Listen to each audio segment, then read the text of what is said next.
बिस्मिल्लाहिर्रहमानिर्रहीम। अस्सलाम वालेकुम व्यूअर्स। आज के वीडियो लेक्चर में हम पढ़ेंगे ऑर्बिटल वेलोसिटी के बारे में। तो first of all we will just check the definition of orbital velocity which is the velocity with which satellite revolves around the earth is called orbital velocity. मतलब कि एक सैटेलाइट जो अर्थ के गिर्द ऑर्बिट में मूव करती है, रिवॉल्व करती है, जिस वेलोसिटी से रिवॉल्व करती है उसे हम ऑर्बिटल वेलोसिटी कहते हैं। And now we will derive an expression for the orbital velocity. Don't write this things, बस switch on to this the next heading. Okay, to consider a satellite whose mass is ms and with velocity v around the earth, और ये एक velocity v के साथ around the earth move कर रही है जिसका मास m है। if r is the radius of the orbit, then centripetal force जो इस सैटेलाइट पे एक्ट हो रही है because of the earth is this much.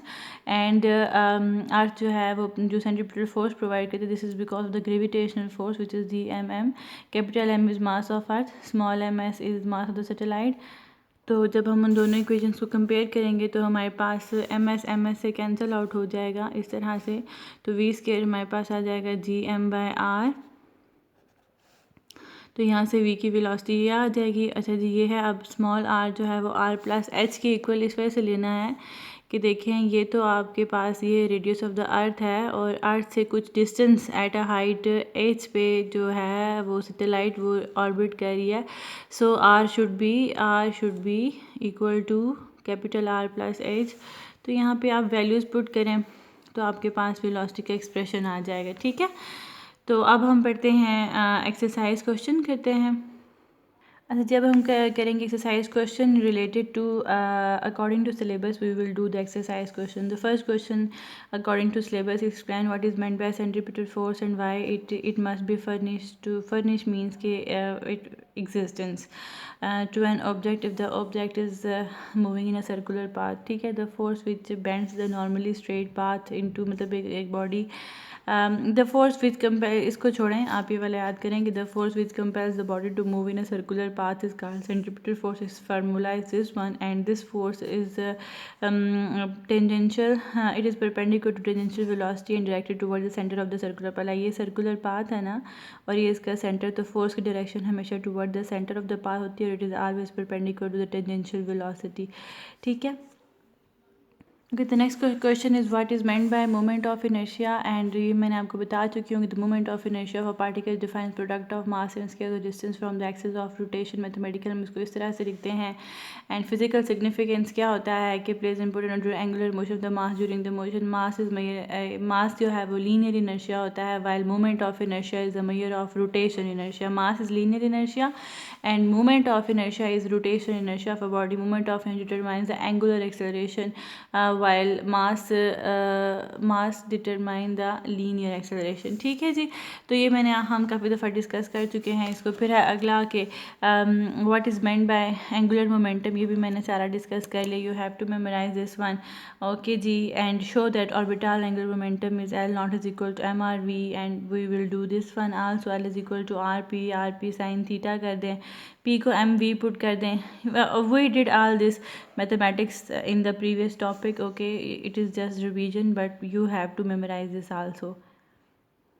फिर है जी अगला question 5.6 describe what should be the minimum velocity for a satellite to orbit close to the earth around it. ठीक है, तो मिनिमम वेलोसिटी कितनी रिक्वायर होनी चाहिए? क्रिटिकल वेलोसिटी वही तो minimum velocity did to orbit a satellite close to the earth, के एक अर्थ के करीब तरीन जो ऑर्बिट है उसमें सैटेलाइट को मूव करना है, तो कितनी मिनिमम वेलोसिटी उस सैटेलाइट को लॉन्च करने के लिए रिक्वायर होगी। तो आपने ये सारा मैथमेटिक्स करना है। We did it in previous topic, this is just revision.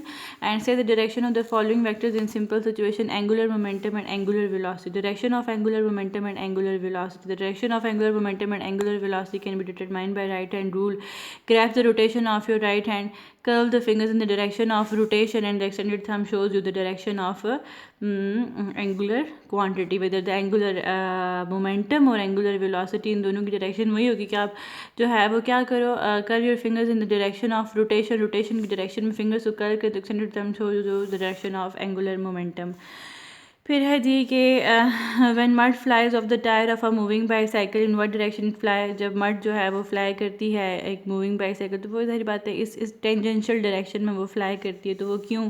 And the speed of the bicycle increases then adhesive force sticking force होती है between the tyre and the mud, between the mud and the tyre is not sufficient to provide the centripetal force, so mud leaves the tire and moves along the tangent। ठीक है, तो centripetal force enough नहीं होती कि mud जो है वो tyre के साथ ही चिपकी रहे, तो फिर centripetal force के इनफ ना होने की वजह से मड जो है वो फ्लाइज ऑफ द टायर करती है। ठीक है, फिर है जी अगला के हाँ, a disc and a hoop start moving, ये भी हमने सारा कर लिया था। तो velocity of the disc is greater than velocity of the hoop, so disc will come first and the movement of inertia of the disc is smaller than the movement of inertia of the hoop. Disc का जो movement of inertia है वो half M r square है, और जो hoop है उसका movement of inertia m r square है, तो हाफ है तो कम मूवमेंट ऑफ इनर्शिया है, तो डिस्क जो है वो जल्दी ज़ाहिर बात है वो मूव करेगी, और जो हुप है वो स्लोली मूव करेगी। लेकिन हम यहाँ से ये आपने सारा करना है और ये इट इज़ ग्रेटर देन। ठीक है, अच्छा तो एक्सरसाइज प्रॉब्लम्स को अगर देखें तो इसमें क्या है, I tiny laser beam is directed from earth to moon. ठीक है, और जो है अर्थ टू मून डिस्टेंस जो है वो इतना है 2.50 metre, the beam has cover इतना distance, how small must be the divergence means हमने कैलकुलेट करना है theta, divergence means theta, the distance of the moon and the earth is इतने मीटर। ठीक है, तो S is equal to R theta है हमारे पास, तो हमें distance between the moon and earth दिया हुआ है, एंड बीम भी दिया हुआ है कि वो कितना डायमीटर कवर करेगी, सो आप इस यहाँ से थीटा कैलकुलेट कर लोगे। फिर है जी कि the gramophone record turntable accelerate from rest angular velocity initial accelerate from rest है। ठीक है, तो initial angular velocity 0 हो जाएगी, final angular velocity इतने revolution per minute है, तो revolution is not a standard unit, radian is a standard unit, तो 1 revolution में 2 पाई रेडियन होता है, 1 revolution is equal to 2 pi radian. तो यहाँ पे आप revolution की जगह क्या लिखोगे, 2 पाई रेडियन लिखेंगे, और मिनट की जगह 60 लिख दिया, तो ये सारा आप मल्टीप्लाई करो तो आपके पास इतने रेडियन पर सेकंड, तो जहाँ जहाँ पे आपके पास रेवोल्यूशन पर मिनट होगा ना, तो आप उसे स्टैंडर्ड यूनिट में कन्वर्ट करोगे रेडियन पर सेकंड। जैसे हमें किलोमीटर दियो तो हम मीटर में चेंज करते हैं, मिनट दियो तो हम सेकंड में चेंज करते हैं, इसी तरह से टाइम भी हमें दिया हुआ है, तो वो कहता है कि एंगुलर एक्सेलरेशन हमारे पास अल्फा होता है, रिमेंबर दिस थिंग ना, omega f minus omega i by, तो यहाँ पे पुट एंगुलर एक्सेलरेशन का यूनिट भी आपने इसी तरह से याद रखना है कि वो रेडियन पर सेकंड स्क्वायर होता है, मीटर पर सेकंड स्क्वायर नहीं होगा। अगला क्वेश्चन है body of movement of inertia I हमें गिवन है जी, and about the axis axis rotate with the constant angular velocity of इतने रेडियन पर सेकंड, इतने radian per second angular velocity. अब सिंपल वेलोसिटी का यूनिट मीटर पर सेकंड होता है, लेकिन अब एंगुलर वेलोसिटी का यूनिट क्या होगा, रेडियन, रेवोल्यूशन पर सेकंड भी होता है, लेकिन वो स्टैंडर्ड यूनिट नहीं होता, स्टैंडर्ड यूनिट आपका हमेशा रेडियन पर सेकंड होगा एंगुलर वेलोसिटी का। तो calculate the angular momentum L and torque ना, तो एल हमारे पास किस चीज़ की होता है, आई ओमेगा, तो ये आपके पास यूनिट आ जाएगा, जॉल इंटू सेकेंड्स का यूनिट याद रखना है एंगुलर मोमेंटम का, और टॉर्क जो है वो आई अल्फा आई आपको गिवन है, and as angular velocity is constant so alpha is. अच्छा यहाँ पे उसने बताया body of movement about face axis rotate with constant angular velocity, constant angular velocity से वो मूव कर रहा है, तो ज़ाहिर बात है अगर उसकी वेलोसिटी कांस्टेंट है तो एक्सेलरेशन तो जीरो होगा, there is no change in velocity so acceleration is zero, so कोई टॉर्क नहीं होगा उसके अंदर। फिर है जी अगला question, calculate the angular momentum of star whose mass is इतने केजी, इतने रेडियस है, if it makes one complete rotation about it axis once in 20 days, what is the kinetic energy. Mass of the star दिया हुआ है, radius of the star दिया हुआ है, time of rotation में दिया हुआ है 20 days, तो days is not a standard unit, इसको कन्वर्ट करें आप सेकंड में, तो 20 days में हमारे पास जो है वो कितने सेकंड्स होते हैं, 1 day में हमारे पास 24 आवर्स होते हैं, और 24 आवर 1 आवर में कितने मिनट्स होते हैं, 60 मिनट होते हैं, तो 1 मिनट में कितने सेकंड होते हैं, 24 60 1 मिनट में 60 सेकंड होते हैं, तो इस सब को आप मल्टीप्लाई करो तो आपके पास डेज से सेकंड में कन्वर्ट हो जाएगा। ठीक है, तो ये आपने याद रखना है किस तरह से कन्वर्जन करनी है। एल आपने फाइंड करना है, and what is the kinetic energy find करनी है। सो चूँकि हमारे पास क्या है, स्टार है, ठीक है, स्टार ऑफ मास इतना है, रेडियस इतना, तो स्टार है तो वो ज़ाहिर बात एक स्फीयर है, तो स्फीयर का मोमेंट ऑफ इनर्शिया ये होता है, ये आपको याद रखना है, ठीक है। पीछे टेबल में भी दिया हुआ है 12m2/5 mr²।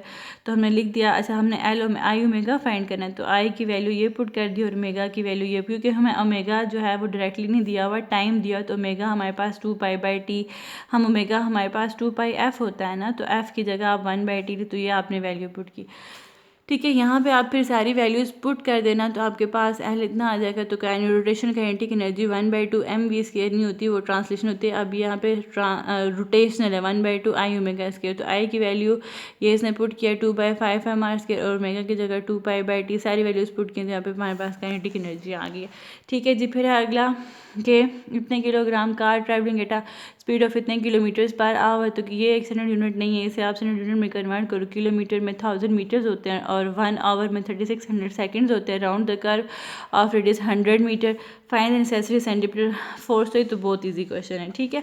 What is the least speed at which the aeroplane can execute a vertical loop of 1 kilometre radius, ठीक है। रेडियस इतना है, there will be no tendency for the pilot to fall down at the highest point. तो हम but will be the least, तो वही v is equal to, तो जब आपके पास सिर्फ वेलोसिटी और रेडियस दिया हुआ हो ना, तो वेलोसिटी आपको पता होना चाहिए कि वेलोसिटी रेडियस और g में क्या रिलेशन है। ac is equal to vc by, जो कि वो aeroplane is centripetal force applied by the gravity, तो ac को आप g के इक्वल, ये v is equal to r जो हमने निकाला था, वो आप यहाँ पे r की वैल्यू पुट करो, g की वैल्यू पुट करो, तो आपके पास आ जाएगा, ठीक है। So with this we have ended the chapter number 5।